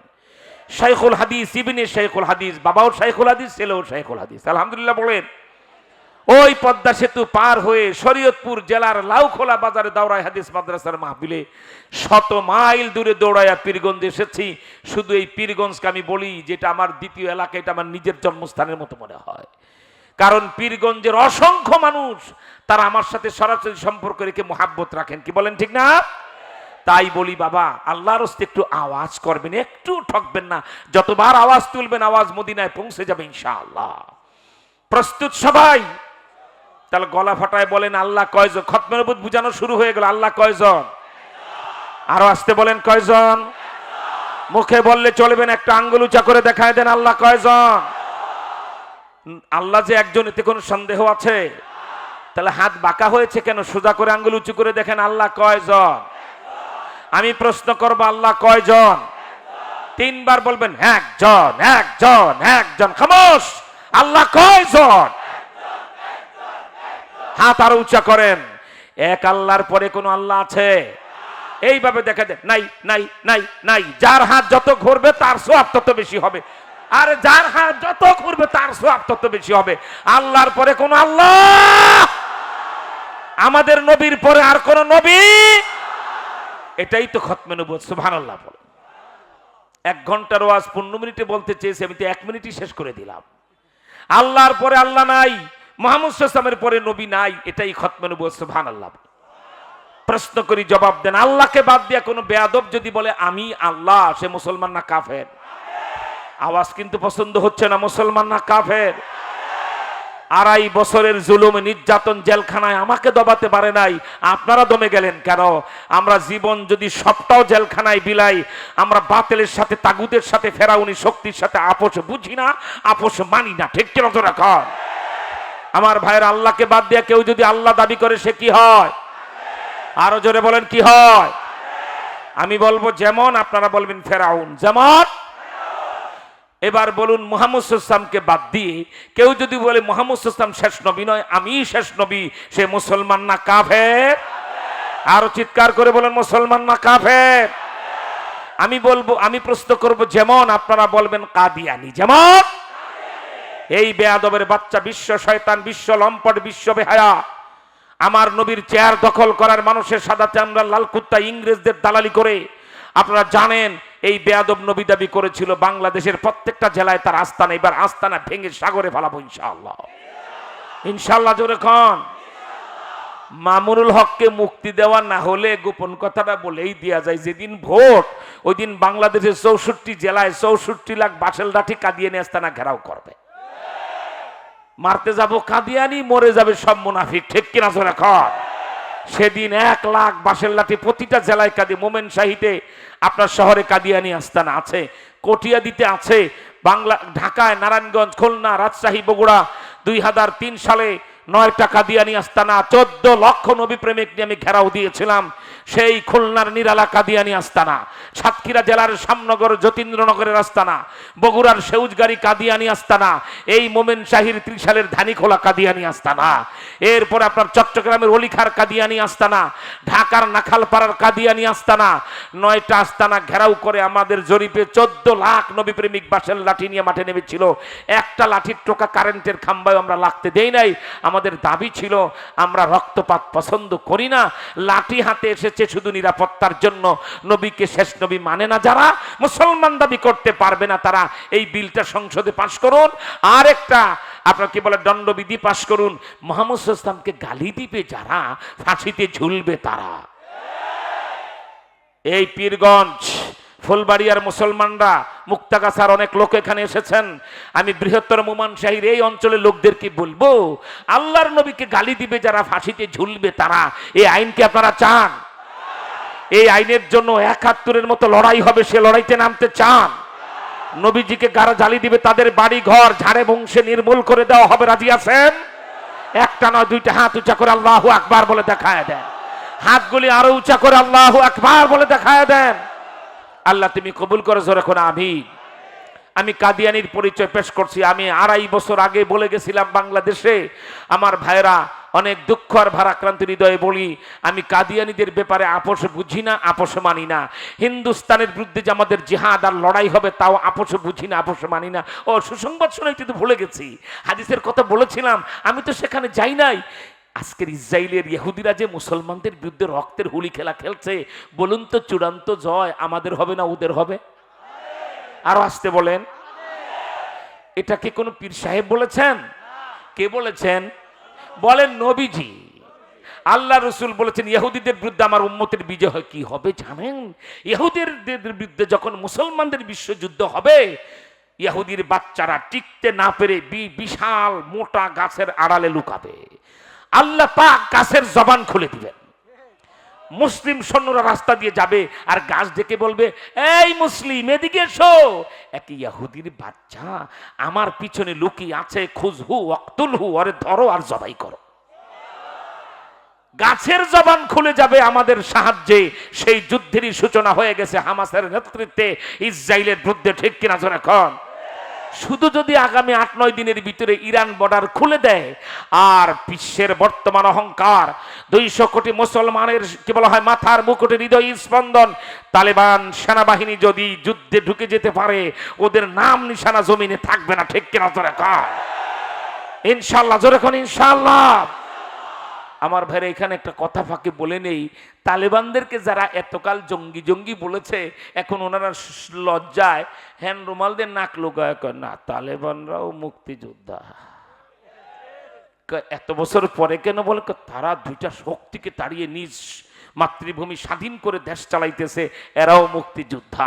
পরিষ্কার কথা, তালেবানদেরকে যদি কেউ জঙ্গি বলে, এটা হারামজাদা বাস্টার্ড, এটা অবৈধ মুসলমান। আমার দেশে যুদ্ধ হয়েছে ৭১ সালে ৯ মাস, ধরলাম ৩ মাসের আন্দোলন সহ ১ বছর, তাতে যদি আমার মুক্তিযোদ্ধাকে এত সম্মান আমরা দেই, তালেবানদের উত্তরসূরিরা, তাদের পূর্বসূরিরা ৪০ বছর ধরে পৃথিবীর ২টা পরাশক্তির বিরুদ্ধে লড়াই করে যাচ্ছে, ঠিক কিনা বলেন? ২০ বছর লড়ে বিশ্ব সন্ত্রাসী আপনার রাশিয়াকে কান ধরে আফগান থেকে তাড়িয়েছেন। আবার ২০০১-২ সাল থেকে যখন সৈন্য প্রেরণ করলো আমেরিকা, বিশ্ব সত্যি আমেরিকার সৈন্যরা নাকে খত দিয়া তারা কোন রকম চাচা আপনা যান বাসা বলে তারা আফগানিস্তান থেকে পালাতে বাধ্য হয়েছে তালেবানদের আক্রমণে, ঠিক কিনা কর? এরা বিশ্বের অহংকার, পৃথিবীর শ্রেষ্ঠ যোদ্ধা। সুতরাং আমার দেশের মুক্তি যোদ্ধাদেরকে যদি ১ গুণ সম্মান করতে হয়, তালেবান মুক্তিযোদ্ধাদেরকে ৪০ গুণ সম্মান করতে হবে। কারণ আমার মুক্তিযোদ্ধা লড়েছে ৯ মাস ১ বছর, আর তালেবানদের মুক্তিযোদ্ধা লড়েছে ৪০ বছর। এবং আমার পাকিস্তানের বিরুদ্ধে লড়াই না, ওরা লড়েছে বিশ্বের সব পরাশক্তি আমেরিকা রাশিয়ার বিরুদ্ধে, ঠিক কিনা বলে? সেজন্য বলে আমার ভাইরা, ওই শয়তান কাদিয়ানির ব্যাপারে আপনাদেরকে যে আমি ৩টি আলোচ্য বিষয় শেষ আলোচ্য বিষয় এসেছি, আল্লাহর হস্তে আহ্বান করব, যাদের মোবাইলে ফেসবুক নেট ব্যবহার করেন, আমার এখনকার ২ থেকে ২.৫ মিনিটের বক্তব্য সারা বাংলাদেশের নেট আর ফেসবুককে পাগল করে ফেলান। যেখানে টিপবে সেখানেই যেন সেই কথা প্রমাণ হয়, সেটা কি? কাদিয়ানির পরিচয়, ঠিক কিনা জোরে কোন? আমার দেশের ছাত্রলীগ, যুবলীগ, ছাত্রদল, যুবদল, আমার দেশের নারী পুরুষ, আবাল বৃদ্ধ বনিতা, ছাত্র শিক্ষক, কৃষক শ্রমিক, আমার স্কুলের ছাত্ররা, আমার কলেজের ছাত্ররা, আমার মাদ্রাসার ছাত্ররা, আমার দেশের কৃষক, আমার দেশের শ্রমিক, আমার দেশের ডাক্তার, আমার বাংলাদেশের ইঞ্জিনিয়ার, সবাই মোবাইল ব্যবহার করে। আপনারা নেটে ছাড়ার মতো ছাড়বেন, সবাই কাদিয়ানির পরিচয় সবাই জেনে ফেলুক, ঠিক কিনা তো রেখা? সবাই রেডি? আমি কাদিয়ানির পরিচয় বলে দেব। তাহলে শুনো বাবা, কাদিয়ানি কোন শয়তানের নাম। এখন থেকে প্রায় ১৫০ বছর পূর্বে অবিভক্ত ভারতে পাঞ্জাব রাজ্যে গুরুদাসপুর জেলায় কাদিয়ান নামক গ্রামে বাপের নাম গোলাম মর্তজা, মায়ের নাম চেরাক বিবি, এই বেডির পেটে জন্ম নেয় শতাব্দীর কুখ্যাত ফেরাউন, নাম রাখা হয় তার গোলাম আহমদ কাদিয়ানি। এই বেয়াদব তার লেখা বইতে এক পর্যায়ে দাবি করে বসলো, বইয়ের নাম হাকিকাতুল ওয়াহি, আরেকটা বইয়ের নাম হলো এক গলতি কা ইজালা। এক গলতি কা ইজালা বইয়ের ১০ নম্বর পৃষ্ঠা বেয়াদব লিখে, মোহাম্মদ আখিরি पैगंबर नहीं है, मैं ही आखिरी पैगंबर हूं। মোহাম্মদ শেষ নবী নয়, আমি শেষ নবী। এই কথা যে বলে সে মুসলমান না কাফের? ওই বইয়ের পরের পৃষ্ঠায় এক গলতি কা ইজালা, এই বইয়ের ১১ নম্বর পৃষ্ঠায় বেয়াদব লেখে, मैं মোহাম্মদ से बढ़कर नबी हो, আমি মোহাম্মদের চেয়ে আরো বড় নবী। কোথায় লেখ ও তালি, কোথায় জুতার কালি? কোন জায়গায় বিশ্ব লম্পট বেহায়া বদমাশ বাটপার শয়তান ইংরেজদের দালাল, আর কোন জায়গায় আমার সে নবী? আজ মক্কা মদিনায় গেলে তার ঘেরান পাওয়া যায়। রাস্তা দিয়ে হেঁটে যেতেন, গাছের ডাল বাঁকা হয়ে তারে বাতাস করা শুরু করে দিত। শুধু তাই না আমার ভাইরা, আল্লাহর নবী রাস্তা দিয়ে হেঁটে যেতেন, ওট দুম্বার পাল ঘাস খেত। নবীজিকে দেখা মাত্র ওটের পাল দুম্বার পাল চোখের পানি ছেড়ে কাঁদতে শুরু করে দিত। এক ওট আর এক ওটকে ডেকে বলতো, আর ঘাস খাস না, তাকায় দেখ দিনের নবী মুস্তফা যায়। আল্লাহু আকবার। উড়ন্ত পাখি, গর্তের পিঁপড়া, নদীর মাছ সব আমার নবীকে সম্মান করতো, ঠিক কিনা বলেন? এই ব্যাপারে আজকে আমার এই সমাপনী বক্তব্যে আমি আপনাদের সামনে একটি কিতাব থেকে নবীজির মুজিজা থেকে একটি ঐতিহাসিক ঘটনা পেশ করছি, যাতে করে আপনাদের অন্তর মজবুত হয়। আরে নবীজির ব্যাপারে কোনো দল নাই, মোরা ভাই ভাই, তুমি আমি আওয়ামী লীগ করি, তুমি বিএনপি করো, আমি চরমনাই, তুমি তবলিগ, হোক না দল আলাদা, হোক না পীর আলাদা, হোক না আমাদের কি বলা হয় টুপি আলাদা, হোক না মাদ্রাসা আলাদা, তোমার দল আলাদা, পীর আলাদা, নেতা আলাদা, মনে রেখো নবী আমাদের মদিনাওয়ালা, ঠিক কিনা জোরে কান। অতএব নবীজির ব্যাপারে মোরা ভাই ভাই, এবার ইহুদি খ্রিস্টান আর কাদিয়ানীদের বাচ্চাদের বাংলাদেশে আর রক্ষা নাই। 37 দিন পরে সাদা চামড়ার ধোলাই শুরু হয়ে যাবে, তাই বাঁশের লাঠি বানায় রাখার দরকার না। কোন ঢাকা শহরের 1 ইঞ্চি জায়গায় সাদা চামড়ার কাউকে গাড়ি চালাতে দেব না। ইহুদি খ্রিস্টান জানলেই আঘাত, এতে চীনা হয়ে গেলেই আঘাত শুরু হবে, ঠিক কিনা জোরে কান। আর আঘাত থেকে মুক্তি পেতে চাইলে তাড়াতাড়ি গাজায় আর ফিলিস্তিনে হামলা রক্তপাত বন্ধ করো ইহুদির বাচ্চারা, ঠিক কিনা বলেন। আমার ভাইরা বলছি, আপনাদেরকে আল্লাহ রসুল যে খাতামুল আম্বিয়া, আল্লাহর পরে যেমন আল্লাহ নাই, নবীজির পরে নবী নাই, তার প্রমাণ আপনাদের সামনে পেশ করছি। শুনো, কলিজা ঠান্ডা করে বাড়িতে যাও। কিতাবটার নাম আল খাসাইসুল কুবরা, লেখক বিশ্ববিখ্যাত মুফাসসির মুহাদ্দিস, বিশ্ববিখ্যাত ওলি কুতুব আলেম, নাম তার আল্লামা জালালউদ্দিন সুয়ুতি রাহমাতুল্লাহি আলাইহি, নাওয়ারাল্লাহু মারকাদাহু ওয়া জাআলাল জান্নাতা মাসওয়া, আমিন বলেন। আল্লামা সুয়ুতি তার আল খাসাইসুল কুবরা কিতাবের ভিতরে লিখেন, এই ফুলবাড়িয়ার মুসলমানেরা, মুক্তাগাছা, মোমেন শাহীর এই অঞ্চলের মুসলমানরা গুইসাপ চিনেন? গুইসাপ দেখেছেন জীবনে? ঝোপঝাপে থাকে, মুরগির বাচ্চা বাগে পেলে থাবাদা ধরে খায়, তবে মানুষের পায়ের আওয়াজ পেলেই হুড়মুড় করে পানিতে নেমে সাঁতরায় চলে যায়। দেখেছেন জীবনে? দেখেছেন? এদিকে তাকাও, দেখেছেন? এটার নাম কি বলে দেশে? গুইসাপ না গুইল বলেন? গুইল না গুইসাপ? কারণ যে দেশে যেটা বলবে সে দেশে তো সেটাই বলতে হবে, তা না হলে বুঝবেন কিভাবে, ঠিক কেনা বলে। বইয়ের ভাষা হলো এটা গুইসাপ, কি বলেন ঠিক না? আল্লাহ রসুল তখন দুনিয়াতে বেঁচে আছেন, 3 রাস্তার মোড়ে দাঁড়িয়ে আছেন। ডান পাশে পিছনে হযরত ওমর দাঁড়িয়ে। এক গ্রাম্য বধূ, ইলিটারেট, অশিক্ষিত, একটা গুইসাপ জঙ্গল থেকে ধরে বস্তার ভিতরে ঢুকিয়ে বস্তার বাদ দড়ি দিয়ে বেঁধে নবীজির সামনে দিয়ে হেঁটে যাচ্ছে। ওই গুইসাপটা বস্তার ভিতরে গো গা ফো ফা করতেছে। আল্লাহ রসুল সাল্লাল্লাহু আলাইহি ওয়াসাল্লাম বলছেন, এই বধূ দাঁড়াও, চাচা দাঁড়াও, তোমার বস্তার ভিতরে কি? লোকটা বলছে দদ। আরবিতে দদ বা 2 বর্ণ মিলাইলে যে নাম হয় সেটা হলো আরবি গুইসাপের নাম। নবীজির বাড়ি মনে হয় ফুলবাড়িয়া পীরগঞ্জ বাজারের পাশেই নাকি? আল্লাহ রসুলের বাড়ি মনে ময়মনসিং মুক্তাগাছা তো হবেই, মন্ডার পাশে নাকি? এই সোনার বাংলায় তিনি আসেন নাই। মক্কা বাতাস কে দে, বাতাসটা গায়ে লাগতে হবে। আমার ভাইরা, এই সোনার বাংলায় তিনি আসেন নাই। জন্ম তার মক্কায়, কবর তার মদিনায়, ঠিক কিনা জোরে বলে। আমার ভাইরা, আল্লাহ রসুলের মাদার ল্যাঙ্গুয়েজ, মাতৃভাষা আরবি। হুজুরের চেয়ারটা একটু ওদিকে নেন, বুড়া মানুষ আমার হাত দিয়ে গেলে আপনাদের আকল জ্ঞানের কেন্দ্রিক বড় সমস্যা আছে। বেচারার গায়ে যদি আমি তো হাত নাড়ায় কথা বলি, যদি ওনার আত্মু সরান বুঝেন সবকিছু, ওনার গায়ে হাত লাগবে কেমন বৃদ্ধ মানুষ, আমি হাত এদিকে উঠাইতে পারতেছি না, কেন করে কাজ করবে? আল্লাহ তুমি কবুল কর, বলেন আমিন। আমার রসুল তার মাদার ল্যাঙ্গুয়েজ আরবি। লোকটা আরবি বলেছে না বাংলা বলেছে? ওকে বলেছে গুল গুল গুল গুল বলেছে। দব বলা মাত্র নবীজির মাদার ল্যাঙ্গুয়েজ আরবি। নবীজি বুঝেছেন নাকি বুঝেন নাই? আমি যদি বলি সাপ, সাপ বুঝেন নাই? ওই দেখেন একদম নিচের দিকে তাকায় দেখে সাপ এসে গেছে কিনা। মানে বাঙালি বাংলায় সাপ বলা মাত্রই কাকে বলে সাপ বুঝে ফেলেছেন, ঠিক না? আল্লাহ রসুলও বুঝে ফেলেছে, বলছে বাবা অনেকদিন জঙ্গলের এই প্রাণীটা দেখি না, তুমি কি বস্তার বাঁধটা খুলে একটু গুইসাপটা নিচে রাখবা, আমি একটু দেখবো। আমরা যে কোনো মানুষ, আরে নবী রসুল অলি আল্লাহ গাউস কুতুব যাই হন, নতুন কিছু রাস্তা দিয়ে গেলে সবারই একটু দেখতে মন চায়, ঠিক না? একটা প্রাণী, এইখানে রাস্তা দিয়ে যদি একটা হরিণ দৌড় দেয়, সুন্দরবন হরিণ, আমার তো মনে পিছনে 10,000 লোক দৌড়াবেন, ঠিক কিনা? আর যদি একটা বাঘ ছেড়ে দেওয়া যায়, সব সলির মধ্যে লঙ্গি খুলে দৌড়াইবে, কি বলেন ঠিক না? নতুন জিনিস, ভয়ের জিনিস হলে এমনটা তো হবেই। আল্লাহ রসুল বুঝে ফেলেছেন বস্তার ভিতরে কি। দেখতে চাইলেন আমাকে একটু দেখাবে নিচে রেখে? না না না না না, এটা আপনাকে দেখানো যাবে না।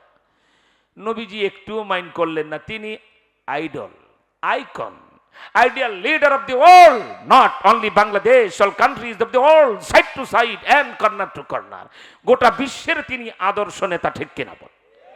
নবীজি মনে মনে ভাবলেন যার মাল সে যদি না দেখায় জোর করা ঠিক না, ঠিক কিনা? কিন্তু নবীজির পিছনে দাঁড়ানো কে? আরো আসতে বলেন, বলেন ওমর। এই গলা ফাটায় বলেন ওমর।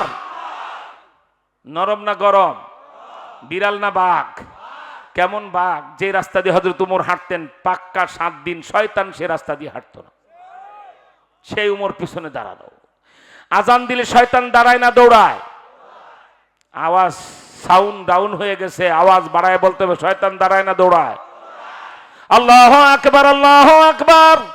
আজান শুরু হওয়া মাত্র কে দৌড়ায়, কে পালায়? আমাদের দেশে কিছু দলীয় নেতারা আছেন, আজান শুনলে আসতে পিছন দিকে সরে। শয়তান আর নেতা এক কোম্পানির মাল, ঠিক কিনা জোরে কহ? হাদিস শরীফ, বুখারী শরীফ। শুধু শয়তান দৌড়ায় আর পালায় না, লাহু দুরাতুন, শয়তানের পিছনের রাস্তা দিয়ে হাওয়া ধোয়ার মতো বাইরে থাকে, এমন জোরে দৌড় দেয় আজান শুনলে। আজান দিতেছেন বিলাল, দৌড় দিল শয়তান। স্বয়ং নবীজি মসজিদে নববীর বারান্দায় বসে, করিডোরে বসে নবীজি তাকিয়ে আছেন। আল্লাহ রসুল এই চামড়ার চোখে সব দেখতে পাইতেন। বিলাল আজান শুরু করলো, ওই যে উহুদের মহল্লার দিকে দৌড় দৌড় দৌড়, শয়তান দৌড়ায় যাচ্ছে। নবীজি দেখতেছেন শয়তান দৌড়ায় পালায়। হঠাৎ দেখলেন শয়তান উল্টো দিকে ডিগবাজি খেয়ে মারে বাবারে বলে আরেক দিকে দৌড়। নবীজি বলেন ব্যাপারটা কি? শয়তানের রাস্তা বদলাইলো কেন? যাবে তো যাবে, সোজা চলে যাবে, রাস্তা বদলালো কেন? কয়েক সেকেন্ডের ভিতরে দেখেন হযরত উমর দিক থেকে আসতেছে। নবীজি নিজে নিজে হেসে ফেলেছেন, সুবহানাল্লাহ বলেন, যে আমার উমরে দেখলে শয়তানও রাস্তা বদলায়। সুবহানাল্লাহ, সুবহানাল্লাহ। হযরত উমর আসলেন, নবীজি নামাজে দাঁড়িয়ে যাবেন, একটু উমরকে দেখে খুব কেমন একটা চেহারার ভিতরে হাস্যোজ্জ্বল ভাব দেখেন, কিন্তু হযরত উমরের কিছু বললেন না। এতেই নামাজের মধ্যে নবী প্রেমিক উমরের চোখের পানিতে দাড়ি ভিজে গেছে। আল্লাহ, তোমার রাসূল আমাকে নামাজের আগে দেখে কি যেন একটা অভিব্যক্তি প্রকাশ করতে চাইলেন, কিছু বললেন না। আমার কোনো অপরাধ, কোনো মুস্তাকি, কোনো ভুল, এই বিভিন্ন কল্পনায় ঘাউমাউ করে নামাজে কাঁদতেছেন। নামাজ শেষে বলছি, ইয়া রাসূলুল্লাহ, আমার মা বাবা আপনার কদমে কোরবান হয়ে যাক, আপনি আমাকে দেখে নামাজের আগে একটু কেমন করলেন? আমার কোনো বেয়াদবি, কোনো ভুল, কোনো মুস্তাকি? না ওমর, এখানে ভুলের কি আছে? আজান দিল বিলাল, দৌড় দিল শয়তান। তুমি আসতেছো, তোমার দিকে রাস্তা বদলায় আরেক দিকে দৌড় দিল, এর লেগে একটা হাসলাম। সুবহানাল্লাহ, আল্লাহু আকবার। আমি প্রায় বলি, ওই একটা উমর যদি বাংলাদেশে বেঁচে থাকতো তাহলে কত ধানে কত চাউল এই তাগুতি শক্তিকে দেখায় ছাড়তো, ঠিক কিনা? সেই উমর নবীজির পিছনে দাঁড়ানো। নবীজি কিচ্ছু বললেন না লোকটাকে, একটা ধমকও দিলেন না, আমি কি হলো আমাদেরকে দেখাইলে কি তোমার গুইসাপটা মরে যাবে? কিচ্ছু বললেন না, শুধু মনে মনে ভাবলেন যার জিনিস সে না দেখালেই তো জোর করা যায় না, ঠিক কিনা বলে। কিন্তু হযরত ওমরের পায়ের রক্ত মাথায় উঠে গেছে। মালাউনের বাচ্চা, আমার নবী না হলে তোর গুইসাপ হতো না, সেই নবীকে দেখাইতে চাও না, কিন্তু নবীদের সামনে মুখ খোলা যাবে না, আওয়াজ করা যাবে না, ঠিক কিনা বলেন।